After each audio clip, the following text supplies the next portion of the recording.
Assalamualaikum warahmatullahi wabarakatuh. Bismillahirrahmanirrahim. Alhamdulillahi rabbil alamin.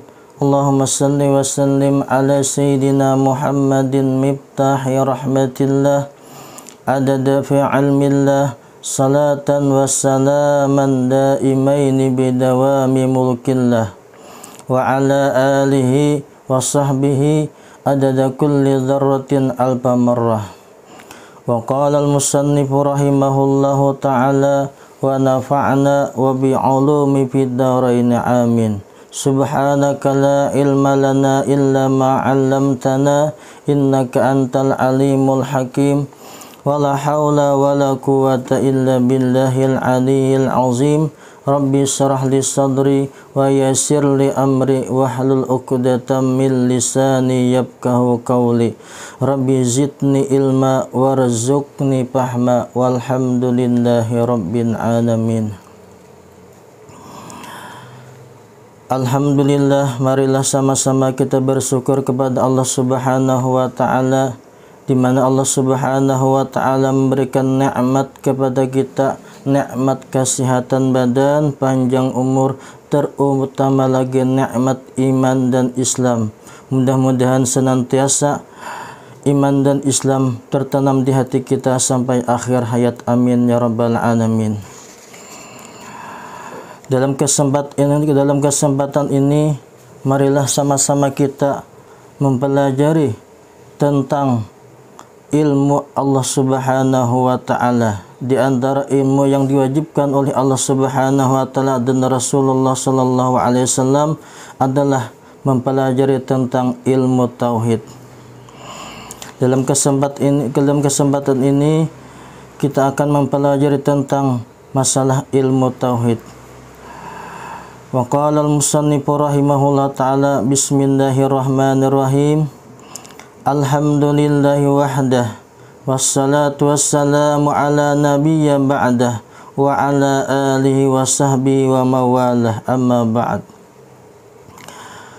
Maka inilah kitab sifat 20 jalan i'tiqad ahlus sunnah wal jamaah untuk mengenal keadaan Allah Subhanahu wa ta'ala dan Rasul yang mudah dipaham dan mudah dihafaz, artinya mudah dihafalkan oleh orang yang mubtadi, yakni orang yang baru belajar ilmu tauhid. Sabda Nabi Muhammad sallallahu alaihi wasallam, awwaludini ma'rifatullah, yang artinya permulaan agama itu yaitu mengenal Allah Subhanahu wa taala. Dari karena jikalau tiada sah pengenalan seorang hamba akan Allah Subhanahu wa taala, niscaya tidak sah juga segala amal ibadat seorang tersebut. Musannif dalam kata alhamdu itu ada mempunyai alif lam. Itu adalah alif lam lil jinsi. Artinya segala puji bagi Allah itu ada bermacam-macam. Jadi puji-pujian dalam ilmu tauhid itu ada 4 puji-pujian. Di dalam kitab Syarah Al-Huddi, yang pertama adalah puji kadim bagi kadim, yang kedua adalah puji hadis bagi kadim, yang ketiga adalah puji kadim bagi hadis, yang keempat adalah puji hadis bagi hadis. Yang pertama adalah puji kadim bagi kadim, artinya Allah Subhanahu wa taala yang memuji akan dirinya sendiri, yang memuji akan zat Allah Subhanahu wa taala. Dalilnya adalah Anallah la ilaha illa anna. Bermula aku, kata Allah, aku adalah Allah, tidak ada Tuhan selain Allah. Itu adalah puji kadim bagi kadim. Artinya Allah Subhanahu wa ta'ala yang memuji akan dirinya sendiri. Yang kedua adalah puji kadim bagi hadis. Artinya Allah Subhanahu wa ta'ala memuji makhluknya sebagaimana di dalam Al-Qur'an Allah Subhanahu wa taala berfirman, "Wa innaka la'ala khuluqin azim." Sungguh pada diri Rasulullah sallallahu alaihi wasallam adalah parangai contoh teladan atau akhlak yang mulia pada diri Rasulullah sallallahu alaihi wasallam. Itu adalah puji kadim bagi hadis, artinya Allah Ta'ala memuji akan makhluknya yaitu Rasulullah Sallallahu Alaihi Wasallam. Yang ketiga adalah puji hadis bagi kadim, artinya makhluk memuji akan Khalik atau Allah Subhanahu wa Ta'ala.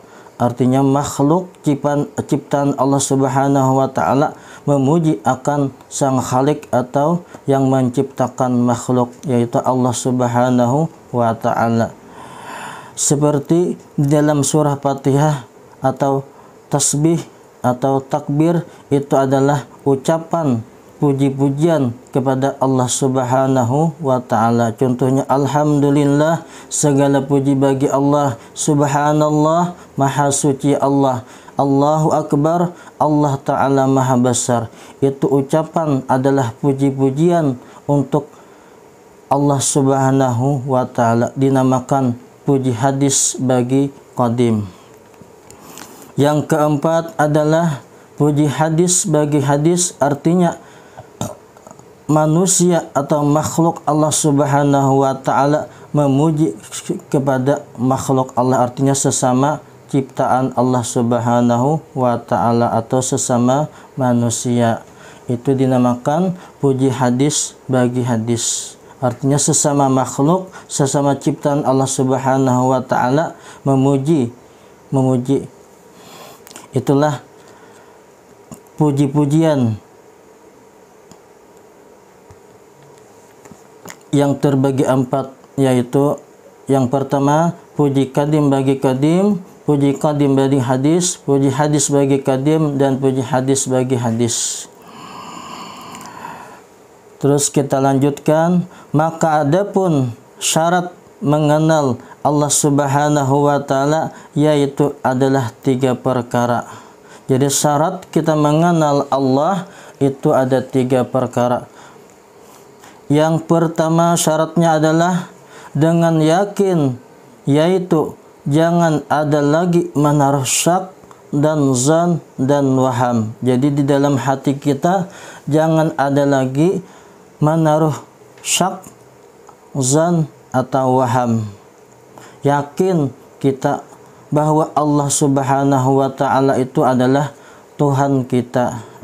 Man arafa nafsahu faqad arafa rabbahu. Barang siapa mengenal akan dirinya, maka mengenallah ia akan Tuhannya, yaitu Allah Subhanahu wa Ta'ala. Barang siapa mengenal akan dirinya sendiri yang lemah, maka mengenal akan Tuhannya, yaitu Allah Subhanahu wa Ta'ala yang kuasa.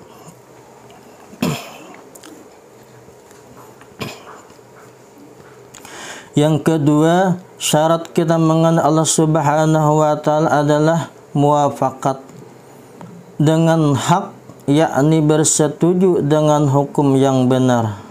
Artinya hak yang benar dengan hukum syara atau hukum agama. Dan yang ketiga adalah syarat kita mengenal Allah Subhanahu wa Ta'ala adalah dengan dalil naqli atau dalil akli, yaitu keterangan-keterangan yang sah dibuat dalil, jangan taklid taturutan menurut perkataan orang-orang dengan tidak jadi pengetahuan dan keyakinan sendiri. Artinya kita harus yakin bahwa Allah Subhanahu wa Ta'ala itu adalah Tuhan kita. Jangan sampai kita bertaklid atau ikut akan tuturutan kata orang lain. Maka apabila terhimpun yang 3 perkara ini, barulah orang itu dikatakan ma'rifatullah, yang artinya kenal dengan Allah Subhanahu wa Ta'ala, yang adalah jadi melepaskan kekal seorang itu di dalam api neraka. Artinya orang yang menuntut ilmu agama, terlebih-lebih menuntut ilmu agama masalah tauhid atau mengenal Allah Subhanahu wa taala, itu menjadikan sebab orang tersebut lepas daripada kekal di dalam api neraka. Syahdan, maka tidak sempurna makrifat atau mengenal Allah Subhanahu wa taala sebelum lebih dahulu mengetahui seorang akan hukum akal yang 3 perkara. Arti hukum akal artinya hukum ilmu tauhid yang 3 perkara. Dan demikian pula wajib mengetahui akan hukum syara' atau hukum di dalam ilmu fikih yang 5 perkara, dan hukum adat artinya hukum kebiasaan yang 4 perkara. Seperti tersebut di bawah ini dan demikian. Hukum akal atau hukum di dalam ilmu tauhid itu 3 perkara. Yang pertama adalah wajib, yang kedua mustahil, yang ketiga adalah hukumnya harus. Arti wajib, barang yang tidak boleh pada akal oleh tiadanya, seperti adanya zat Allah Subhanahu wa taala, Tuhan kita Jalla wa Azza. Artinya wajib seorang Tuhan atau Allah Subhanahu wa taala itu ada. Ma yajibu wujuduhu, arti wajib ma yajibu wujudu, sesuatu yang wajib adanya Allah Subhanahu wa taala. Yang kedua adalah hukum akal adalah mustahil.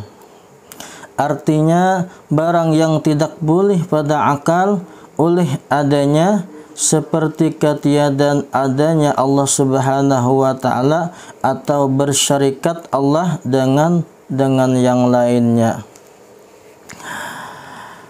Arti mustahil, ma yajibu adamu, sesuatu yang wajib adamu tiadanya Allah Subhanahu wa taala bersifat mustahil.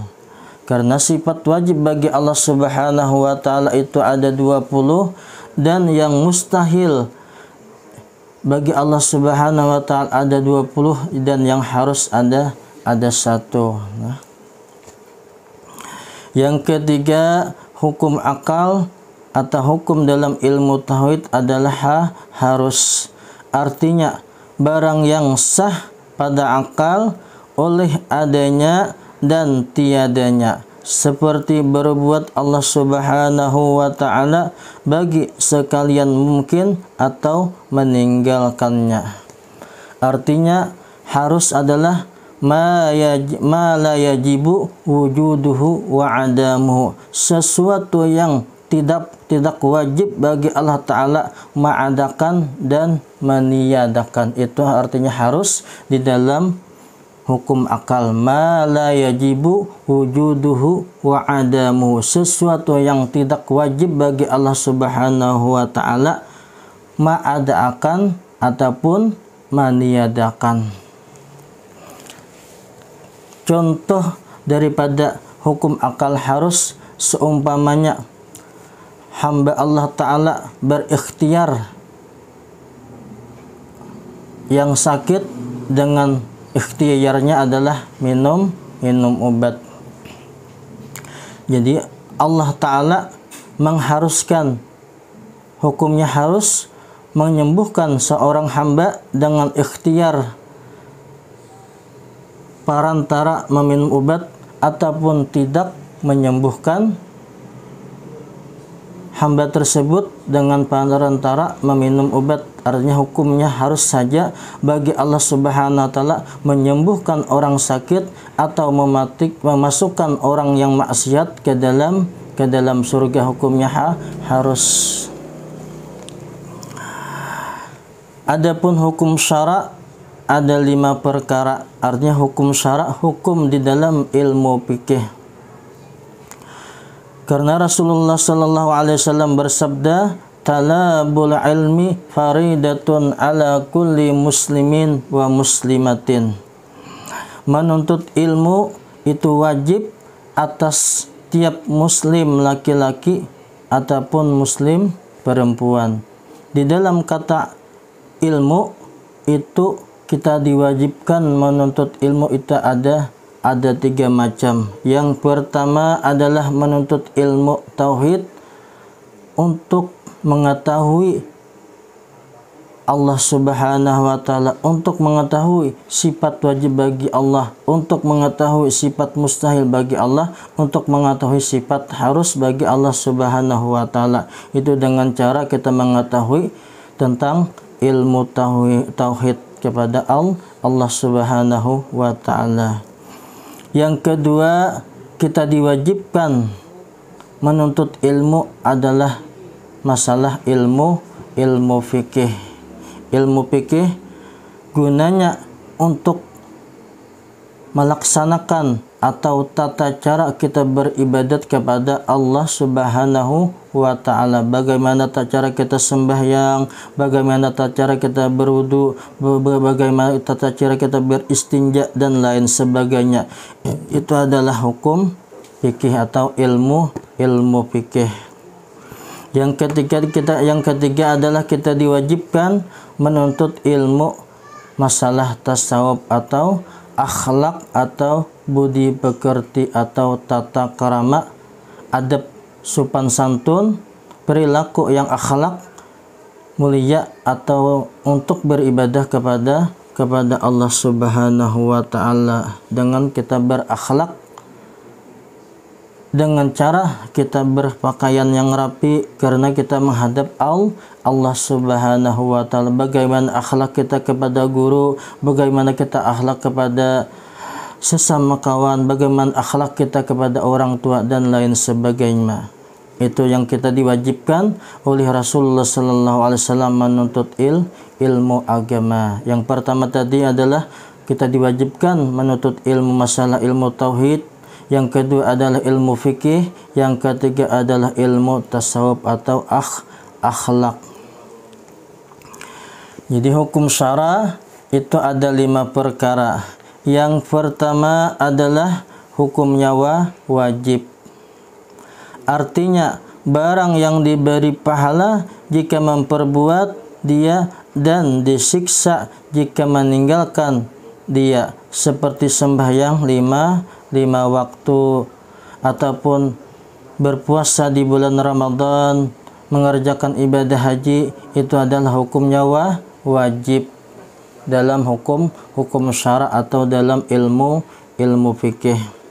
Arti wajib ma yajibu ma yusabu ala fi'lihi wa ayu'aqabu ala tarkihi. Sesuatu yang diberi pahala apabila dikerjakan dan disiksa apabila dia meninggalkannya dalam hukum wajib.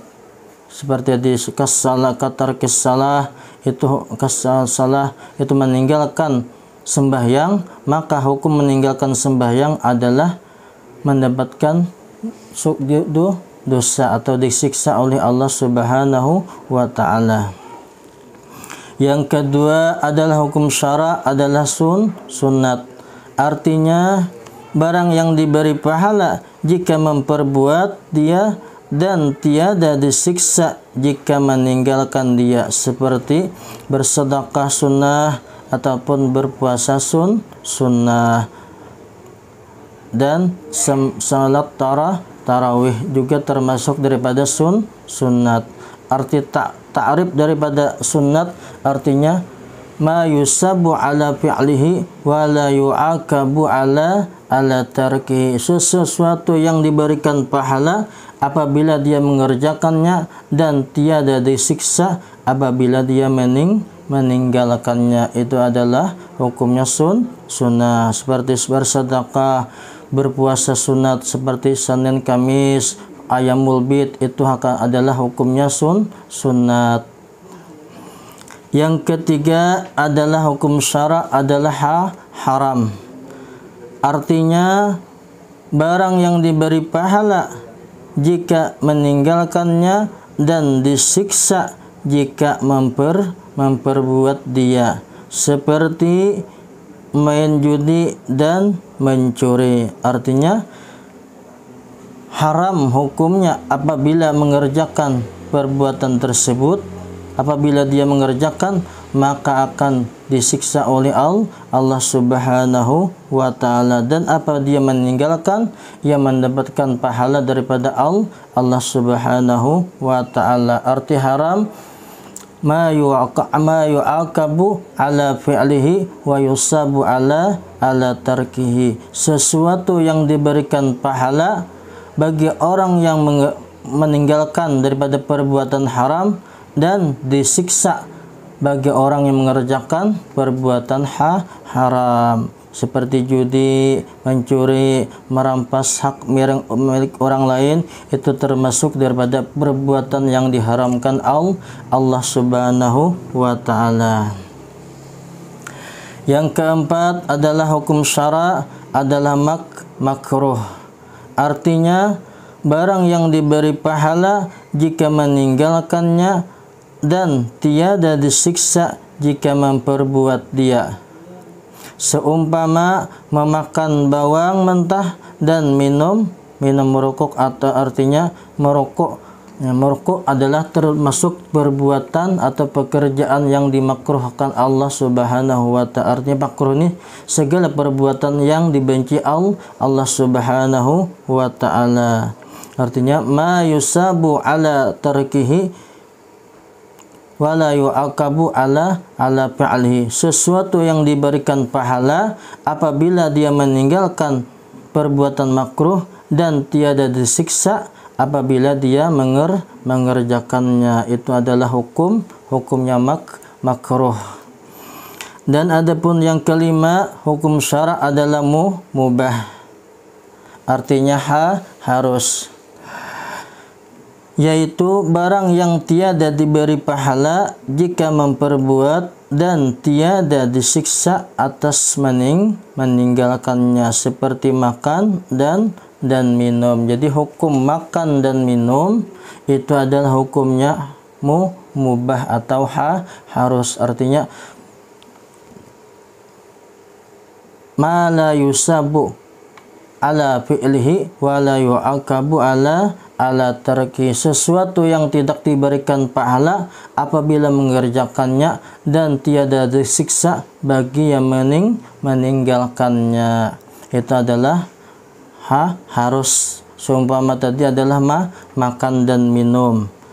Illa binniyati, kecuali pekerjaan yang harus apabila disertakan dengan niat, maka pekerjaan atau perbuatan itu tersebut menjadikan ibadah atau menjadikan pahala bagi kepada Allah Subhanahu wa ta'ala. Contohnya makan dan minum dengan niat kita beribadah supaya kuat beribadah kepada Allah Subhanahu wa ta'ala, maka pekerjaan makan dan minum tersebut menjadikan pahala di sisi Allah Subhanahu wa ta'ala. Karena perbuatan Rasulullah sallallahu alaihi wasallam tersebut tidak terlepas daripada pekerjaan wajib dan sunat. Tidak ada pekerjaan yang lain kecuali pekerjaan perbuatan Rasulullah SAW adalah wajib dan sunat. Nah, jadi makan dan minum hukumnya harus, kecuali dengan disertakan niat, maka perbuatan tersebut menjadikan pahala di sisi Allah Subhanahu wa ta'ala.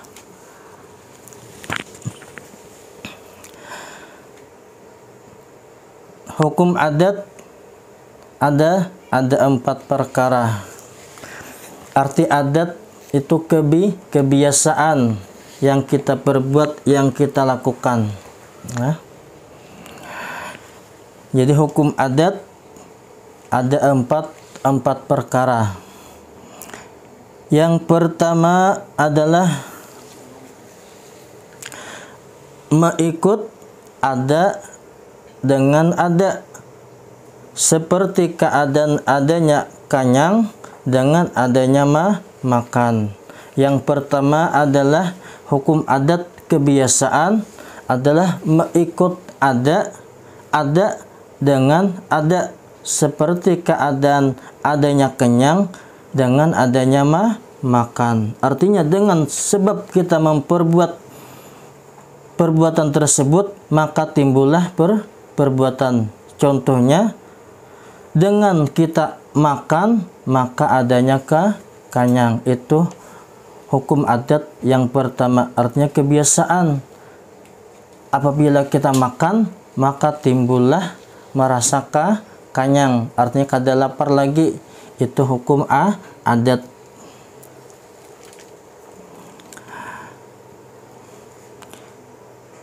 Yang kedua adalah hukum adat adalah mengikut ada dengan tiada. Artinya mengikut ada sebab ada dengan tiada. Seperti keadaan adanya dingin dengan ketiadaan selimut. Jadi dengan adanya dingin ketiadaan selimut. Artinya dengan kita tidak memakai selimut maka timbullah di tubuh kita merasa dingin.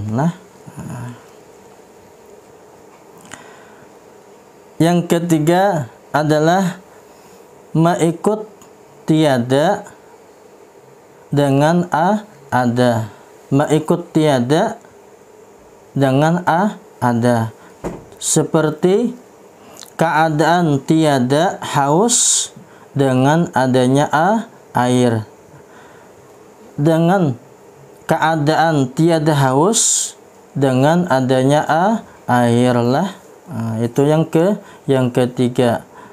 Dengan keadaan tiada merasa haus dengan adanya air. Artinya air di hadapan kita maka kita tidak merasa haus, tiada haus.